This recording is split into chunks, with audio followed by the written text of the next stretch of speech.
to do that with our good friend who covers Eagles, does a great job covering the Philadelphia Eagles as well as the NFL, the best in the business. Of course, our Eagles insider, John McMullen, great follow on Twitter at JF McMullen, also host of Saturday's Extending the Play right here on AM 1490 Sports Betting Radio. Johnny Mac, how are you, my friend?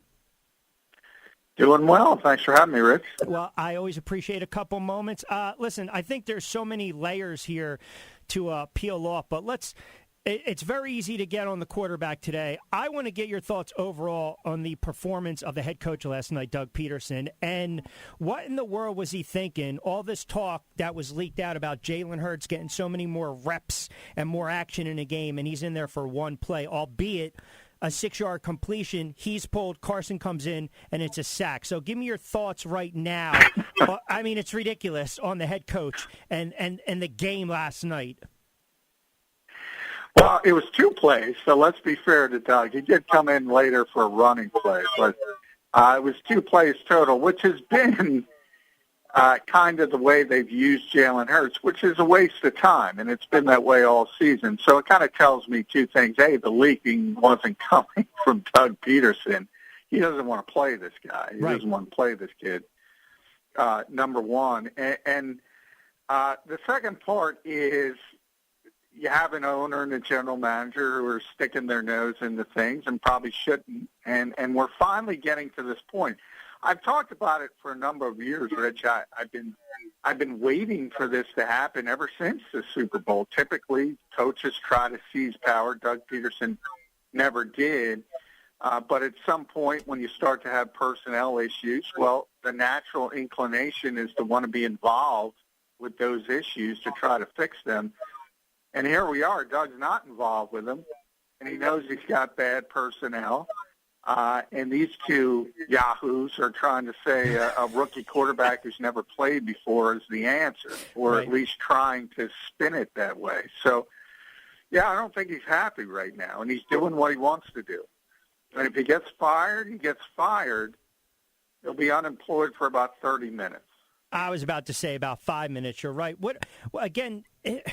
Is the play calling, which has been very suspect at times, I mean, you're selling Miles Sanders as one of your best offensive weapons, which he's a heck of a running back, and yet he doesn't get a ton of catches. When the wide receivers get open at times, balls are thrown behind him, or they're not getting separation, or they're dropping the football. You know, they're not completing the play. They're not executing. You got the offensive line that's given up 6 sacks. I mean, as a whole, you talk about this team being void of some weapons, but then ultimately, look, I look at some of these plays last night, and again, I know it's 2020, and I know he lived and died on being aggressive a couple years ago, but the way the offense was last night, you know, you have an opportunity to make a 1-score game. I would have kicked the field goal. Instead, they go for it on 4th down. It turns out to be an interception thrown by Wentz. I just... You know, it's just, I guess it's a snowball effect with this team, right? But my thing is, if Doug is consistently aggressive over the past 3-4 years, then I guess you got to live with that call last night. I wouldn't have done it, though, in that situation. Yeah, I mean, I asked him the question after the game, well, why did you go for it and what did you see on the play? And essentially, you're right. I mean, you know, and I always talk about results, and fans don't judge play calling. They judge results. They're happy when that works, and when they're a good team, they would convert these. And now that they're not a good team, they don't convert them. It was a good play. It was a good play. It was there. And the frustration, and this is what I say to fans, is you're criticizing the wrong thing. The criticism should be, why is Carson Wentz and Dallas Goedert not on the same page in Week 12? Now, each took credit for the mistake, so we don't know who it was, but one of them did something wrong because the play was there and they should have converted. And these are veteran players. And then you fast forward, you remember that red zone blitz that Jamal Adams had, Rich? That play call was a wide receiver screen that would have worked, except Jalen Reagor didn't know it was a wide receiver screen. So in his case, he's a rookie, but this is Week 12, and even in a COVID season, you should be up to speed by Week 12. So if you want to criticize the coaching staff, go ahead, but criticize them for the right things, not preparing these players, and they're making key mistakes in big spots. Johnny Mac, how about the fact, once again, the offense, week in and week out, it just stalls, it's slow, it's sluggish. Perfect example, right? I mean, the play calling last night left plenty to be desired. First drive of the game, it's a 13-second 3-and-out. Doug opts to go past 3 straight times, and Seattle gives Philadelphia a 1st and 5 to begin the game. You would think at least try to, right there, establish the run, set the tone a little bit. I mean, why is it that this team's offense every week is slow out of the gate? Now, again, you can talk about execution, we can talk about the talent, but doesn't that also fall on the head coach to make sure these guys, and I hate to say this, are put in a position to make the plays and to capitalize? It's just for the life of me. This is now bridged from last year into this year. Well, yeah, I mean, you brought up all the reasons. It is everything put together. The quarterback is inaccurate. He's got bad mechanics. He's lost his confidence. The receivers get no separation. You know, no fans are there, so they can't see it. But, you know, reporters like me who are there, I mean, these guys get, when I say they get no separation, Rich, it's embarrassing for the vast majority of the game. And when they do, when they finally do, Alshon Jeffrey got loose a little bit in the fourth quarter. Then Carson misses the throw. You talked about the offensive line. Miles Sanders, yeah, he can run the football, but he can't do anything else. He can't pass protect. He's a terrible receiver. He's a bad blocker. He might be the most overrated player in the history of professional football. If you listen to Eagles fans, they think he's a superstar. I don't think he's well, listen, I mean, you're talking about the fans. I think he's talented enough where he warrants more than 6 touches, 6 carries. Well, I agree with that, but if you rewind to where they were running the football in Cleveland and running it right down the Browns' throat, what happens? He fumbles inside the 5-yard line. So, I mean, that's one thing, the one thing you can't do if you're a running back in this league. And then you put on top of it also, oh, by the way, if you leave him out there, he's going to get the quarterback killed, although some people would validate that with the pass protection. And he can't catch the football to the point where Deuce Staley, who criticizes nobody, that's a very good point. He's got to tighten up his hand. Even Deuce Staley admitted it. Yeah. No, listen, that's a great point. Again, Johnny Mac, John McMullen join us for a couple moments with our football on the 20s right here on a Tuesday edition of Back Your Play. You can catch Johnny Mac every night with Ryan Rothstein and The Fix, and, of course, Saturday host of Extending the Play with John McMullen. Rich Quinones here. All right, how about defensively last night? Again, they held their own early on.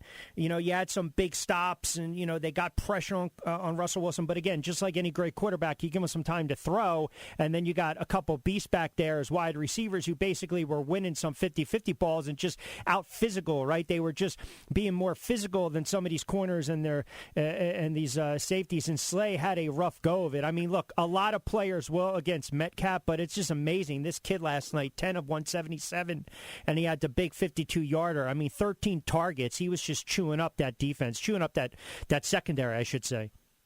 Yeah, and it was an interesting story because DK's already got his chip on his shoulder for the Eagles because he's in that category. He's like upset that they passed him over for J.J. Arcega-Whiteside. And then, evidently, Jim Schwartz went on to him pregame and said, he basically gave him a compliment and said, you know, he coached Calvin Johnson, obviously, and he said, you're the closest thing I've seen to Calvin Johnson since Calvin Johnson, which is a heck of a compliment. But he took it as a slight. I don't know if he understands who Calvin Johnson was or not. He took it as some kind of slight, and he just went off. You know, it's interesting. In the January playoff game, I think he had 9 for 160. Yep. And, you know, the Eagles went out and got Darius Slay for this exact reason, and he puts up 10 for 177. I mean, he's tough to deal with. It's interesting. I thought the defense played well enough to win. I mean, basically, Metcalf was the only player that consistently hurt them. And by the way, I thought it would be Lockett because I thought it would be Lockett taking advantage of Avonte Maddox and Kel Roby-Coleman, but they never had to get to that because Metcalf was so good. Overall, though, I mean, that's the most you can expect out of this defense. When I start assessing blame for this loss, I'm checking a lot of boxes before I get to that defense. No doubt, no doubt. But to go back to Slate, just to highlight, listen, sometimes you get beat on perfect catches, right? Metcalf had that sideline snag early in the fourth. But again, you're making $14 million, right? Took the ill-advised unsportsmanlike penalty. I think it was in the first quarter. He really, I think, and again, maybe I'm being too critical, has failed to make significant impacts during games this season. Now, he's still by far their best corner, right? But again, we're talking about that game-breaking defender that they were hoping for, and so far, it just hasn't panned out. I want to get... I really want to get your thoughts on this for a couple moments. These reports that came out prior to the game, if Carson was struggling, Lurie basically gave the green light to bench him. You had these other reports of Lurie being frustrated and, missing or not being there, the Browns game, storming off during practice. I mean, are we coming down to, and we talked about it a lot during Saturdays on your show, are we starting to come down to, in the next several weeks, it's going to be Jeffrey Lurie in one room, Doug in another, and they're starting to see who gets the dishes, who gets the plates, who gets the dog, who gets the sofa, who gets the TV. Because it seems as though there is just, from an outside, a ton of friction, and it's almost as though, am I the head coach or are you the head coach? Are you going to let me do my job or am I going to have to look over my shoulder? Yeah, I agree. This is the first time where I've kind of turned on that, and I'm starting to think this might be it for Doug Pederson. I think there is a frustration. I think there is a belief that, look, I got you this championship for the first time since 1960. Let me do my job, and he doesn't feel like he can be free. And I think it started with Mike Rowe. I really do. He wanted to keep Mike Rowe as the offensive coordinator. Went up to the podium, said he was keeping him, and then had to reverse course in 24 hours, which makes him look bad, not on top of the fact that he can't pick his own coaches. So I do think he's starting to look at the other side of the fence and saying, you know what, the grass is probably greener across the street because another organization will let me pick my own coaches because I have that Lombardi trophy. And he did a little bit of a flex on his Zoom press conference today because he did it from home.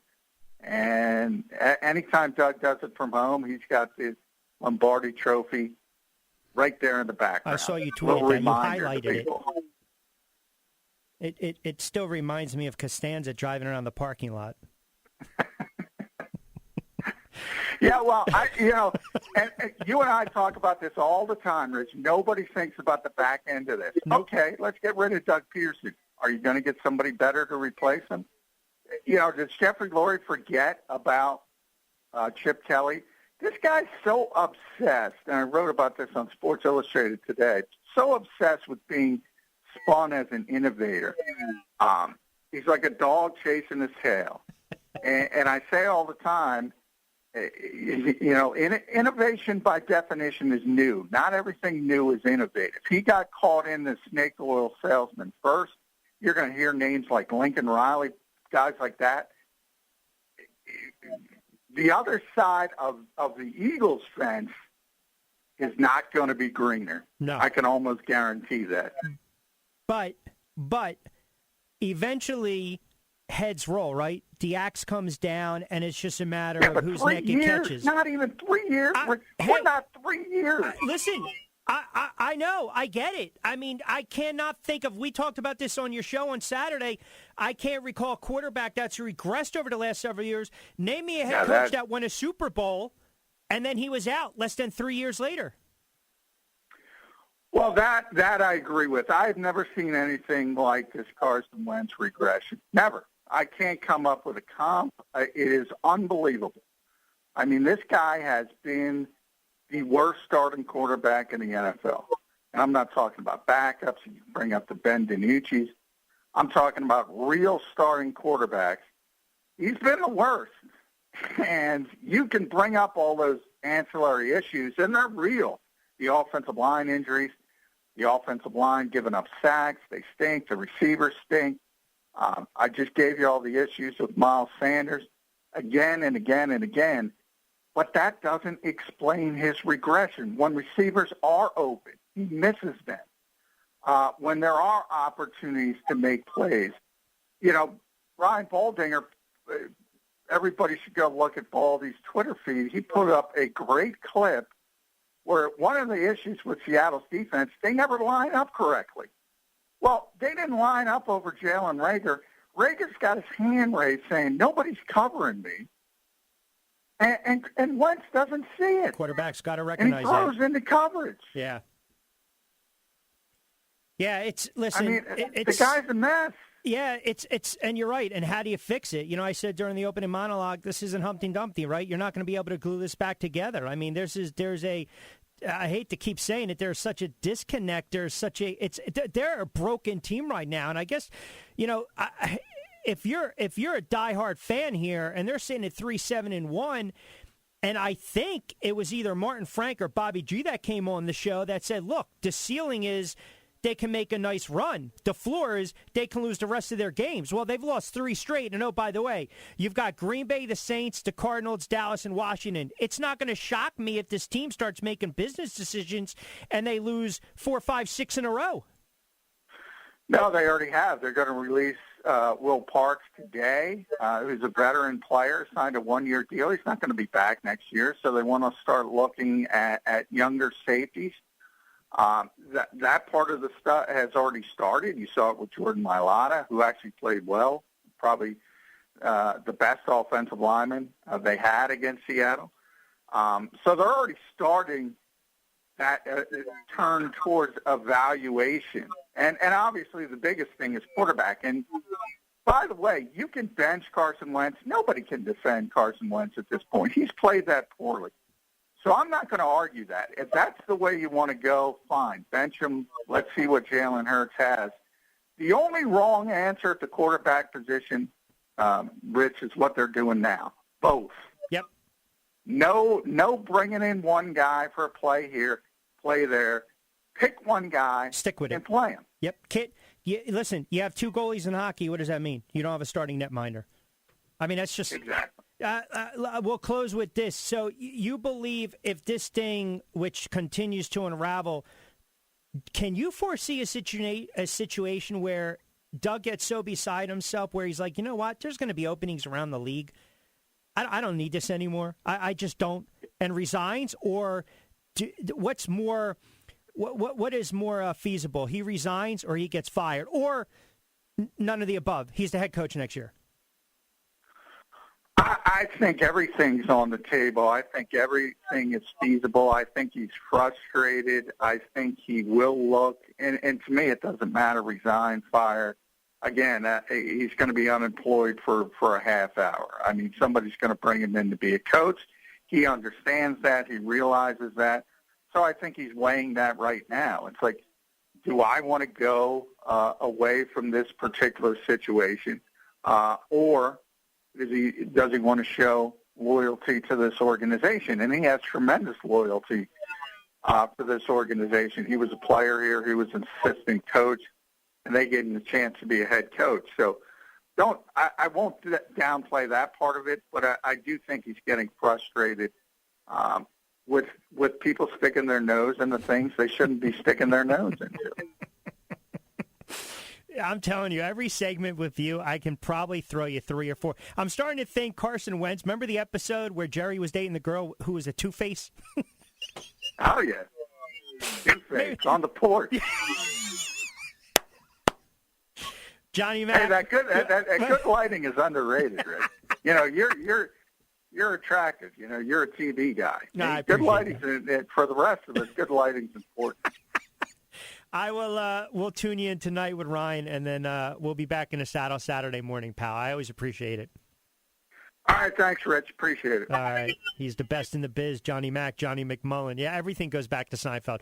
All right, quickie timeout. We'll take.